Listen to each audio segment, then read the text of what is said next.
Good morning friend. और हमें लगता है कि अभी तक मोशन में हम लोगों ने अच्छा खासा कवर किया है और आप लोग एंजॉय कर रहे होंगे। आज हम मोशन के लगभग अंतिम पड़ाव पर हैं हम लोग में, और ज़्यादा हड़बड़ी में नहीं, हम लोगों ने बहुत ही समय लेकर के पार्ट बाय पार्ट इसको स्टडी किया है। जहाँ हम लोग लास्ट क्लास में ग्राफ को शुरू किए, तो हमें लगता है कि बच्चों से हमें उम्मीद है कि वो आप लोग कर भी रहे होंगे, उस हिसाब से समझ भी आ रहा है। बहुत सारे मैसेज भी आए हैं कि आपको अच्छा लगा, आपसे सॉल्व हो रहा है, और कुछ चीज डाउट्स में थी तो उसे भी क्लियर किया गया। तो ग्राफ में हम लोगों ने लास्ट वीडियोस में देखा था कि डिस्प्लेसमेंट टाइम ग्राफ, और वो भी यूनिफॉर्म वेलोसिटी के, उसके अलावा किसी और वेलोसिटी के लिए नहीं। आज हम लोग देखेंगे कि एक्सेलरेटेड वेलोसिटी के लिए, एक्सेलरेटेड वेलोसिटी जिसे हम बोल रहे हैं कि नॉन यूनिफॉर्म वेलोसिटी, उसके लिए हमें ग्राफ जो कि डिस्प्लेसमेंट टाइम ग्राफ में डील कर रहे हैं वह हमें कैसा मिलेगा। चलो, डिस्प्लेसमेंट टाइम ग्राफ हम जो जानते हैं वो ये था कि आपको हॉरिजॉन्टल एक्सिस पर टाइम मिल रहा था और आपको वर्टिकल एक्सिस पर डिस्प्लेसमेंट एस डिनोट कर। यूनिफॉर्म वेलोसिटी का सारा कंडीशन पढ़ चुके हैं, तो जो बच्चे पहली बार आ रहे हैं इस वीडियोस पर, पीछे के वीडियोस को देखिए ताकि यूनिफॉर्म वेलोसिटी पर एक फुल डेडिकेटेड वीडियो है हमारा, उसे देख सकते हैं। एक्सेलरेटेड पर, तो एक्सेलरेटेड पर क्या होता है कि समय के साथ तेजी से हमारा डिस्प्लेसमेंट बढ़, लेकिन एक्सेलरेशन में भी हमें दो तरह की चीजों को करना है। एक है एक्सेलरेशन, तो एक्सेलरेशन मतलब जहां पर वेलोसिटी बढ़ रही है डिस्प्लेसमेंट भी बढ़, ठीक है। दूसरा है रिटार्डेशन, जहां पर वेलोसिटी घट रही है और डिस्प्लेसमेंट भी घटता है, ठीक है। लेकिन रिटार्डेशन का डिस्प्लेसमेंट का थोड़ा सा दो तीन कॉन्सेप्ट पढ़ना है। फिर रिटार्डेशन टाइम फ्रेम पर डिपेंड करता है कि वो रिवर्स की ओर या फिर हम रोकता हुआ ब्रेक अगर अप्लाई करेंगे तो कहीं ना कहीं हम अभी भी आगे बढ़ते हुए चलेंगे, लेकिन हम धीरे धीरे करके स्लो रहे, ठीक है। तो हम देखें कि क्या हमें सिचुएशन कैसा मिलेगा।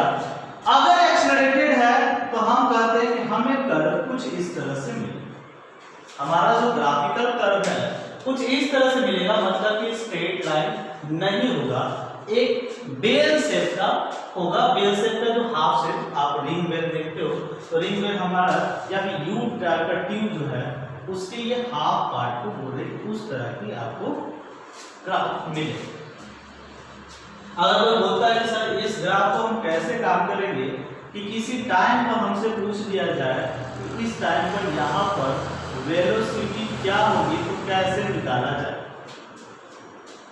ठीक है। क्योंकि ग्राफ हमें मालूम है अब तो हमें कहीं ना कहीं वेलोसिटी फाइंड करने का तरीका मालूम है।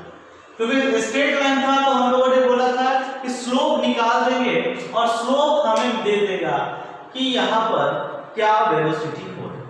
उस इंटरवल का भी स्लोप ले ले, स्ट्रेट लाइन का स्लोप ले ले, तो हमें वेलोसिटी पता करें। लेकिन अगर कर्व है तो इसका कैसे वेलोसिटी फाइंड करेंगे वो एक समस्या। तो देखो बस कुछ करना है, जो भी कर्व होगा आप स्केल लेकर के जाओ और उस पॉइंट से एक टैंजेंट खींचने की कोशिश करो। क्या खींचना है? टैंजेंट। अगर आपने सुना नहीं है ये वर्ड तो टैंजेंट क्या होता है उसे बताता हूं। टैंजेंट किसी भी कर्व पर खींचा गया वह लाइन है जो उस कर्व को केवल एक ही पॉइंट पर टच करे, मतलब कर्व में कहीं और टच नहीं करना चाहिए। तो इस पॉइंट P पर अगर टेंजेंट है तो यह लाइन जो केवल छू करके निकल जाए, इस पॉइंट पर P पर टच करना है, Q पर है Q पर जो Q को छू के निकल जाए। पर अगर इस पॉइंट का आपको वेलोसिटी पता करना है तो एक लाइन इमेजिन करो जो उसे छू के निकल गया, ठीक है।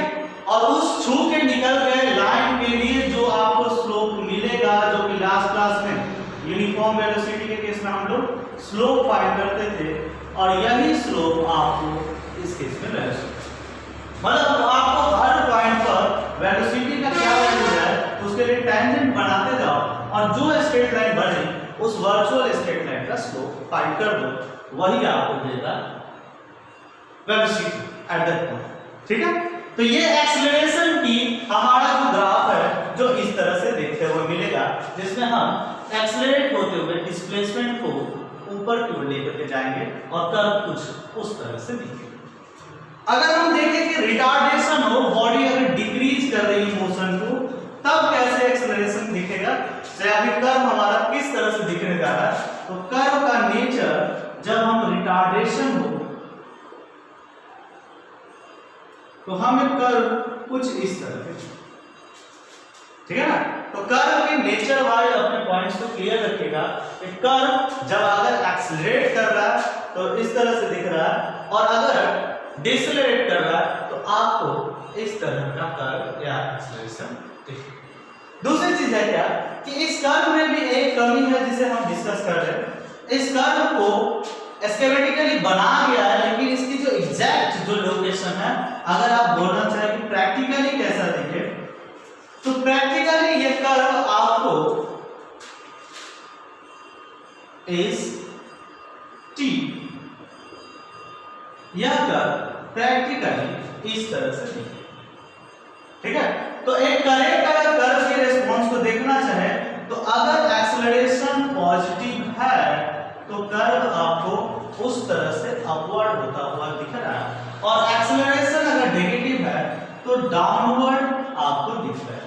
मतलब वही वेव अब इस बार नीचे की तरफ की हो, तो हम लोग को कर्व पहचानना है कि ये नीचे की तरफ ये कर्व शिफ्ट हो सकता है जिससे कि उसकी इनिशियल पोजीशन, क्योंकि हमने अभी कर्व को बनाया है कि इनिशियली वो जीरो पोजीशन से चल रहा है, तो इसलिए कर्व नेगेटिव साइड में जाता है। लेकिन अगर इनिशियली कुछ वेलोसिटी या कुछ डिस्प्लेसमेंट हो और जहां से हम कर्व को चुन रहे तो कर्व हमारा शिफ्ट हो करके इस तरह से आ सकता है। ठीक है, इसमें भी इनिशियल डिस्प्लेसमेंट होगा तो यही सेम कर्व ऊपर और नीचे केवल शिफ्ट होगा, लेकिन अपीयरेंस इसका जिस तरह से हमने बनाया उसी तरह से। इस केस में भी अपीयरेंस हर बार कुछ ऐसा होगा एक तरफ का, और ये ऊपर और नीचे आती हुई जाएगी। तो ये हमारा हुआ डिस्प्लेसमेंट टाइम ग्राफ के वेरियस ग्राफ, जिसको हम लोग एनालाइज कर। अब देखिए कि दूसरे तरह का ग्राफ जो हमारे सामने आएगा वो क्या होगा। तो दूसरे तरह का ग्राफ है वेलोसिटी टाइम ग्राफ। दूसरे तरह का ग्राफ है वेलोसिटी टाइम ग्राफ।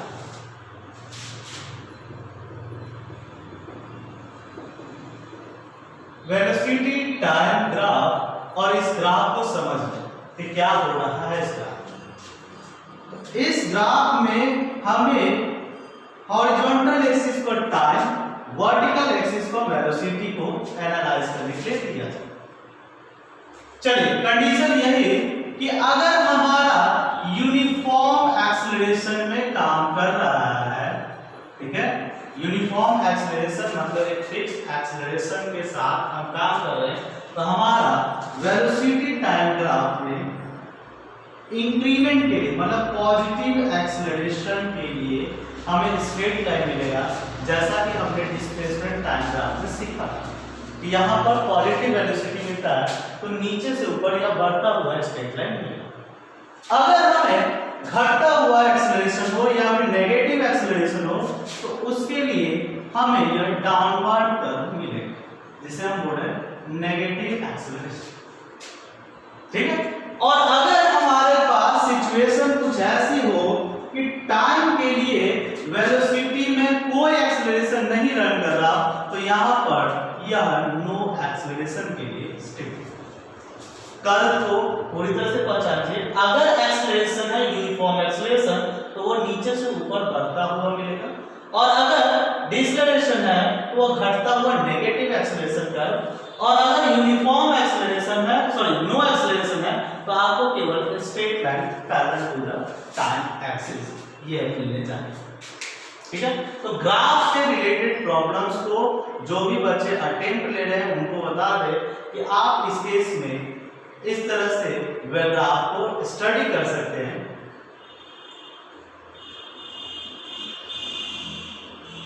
ठीक है, हमें लगता है कि कोई समस्या नहीं होगा। अब है एक्सेलरेशन टाइम ग्राफ। तो acceleration time graph uniform acceleration के लिए, तीसरी है एक्सेलरेशन टाइम ग्राफ जिसे हम देखें एक्सेलरेशन टाइम ग्राफ को कैसा हो ग्राफ, तो ग्राफ में टाइम हमें हॉरिजॉन्टल एक्सिस पर, एक्सेलरेशन वर्टिकल एक्सिस पर। देखिए अगर कोई फिक्स एक्सेलरेशन है, मतलब यूनिफॉर्म एक्सेलरेशन मूवमेंट हो रहा है, तो आपको ग्राफ आपको टाइम एक्सिस के पैरेलल, ठीक है।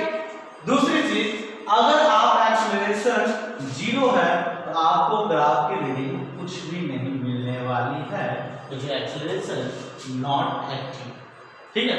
एक्सेलरेशन को इंक्रीजिंग और डिक्रीजिंग रूप में मोस्टली लगभग आपको कोई ऐसा केस नहीं मिलेगा जिसको स्केच करे, अदरवाइज स्ट्रेट लाइन अगर बना दे तो ये हम बोल सकते हैं कि एक्सेलरेशन का टाइम के साथ इंक्रीज, ठीक है। बट ऐसे फंक्शंस आपको इस लेवल पर डील करने के लिए, डिस्कस करने के लिए नहीं थे। तो ग्राफ से रिलेटेड कंटेंट्स हमारा यहाँ पर खत्म होता है, और होपफुली अब आपको ग्राफिकल प्रॉब्लम में कोई दिक्कत नहीं आएगी और आप प्रॉब्लम्स को अटेम्प्ट ले सकते, ठीक है। तो फिलहाल के लिए थैंक्स, और आगे के वीडियोस में हम लोग प्रॉब्लम्स को डिस्कस करेंगे और देखेंगे कि वेरियस डिफरेंट टाइप्स के मोशन प्रॉब्लम किस तरह से आपको परेशान। Thank you.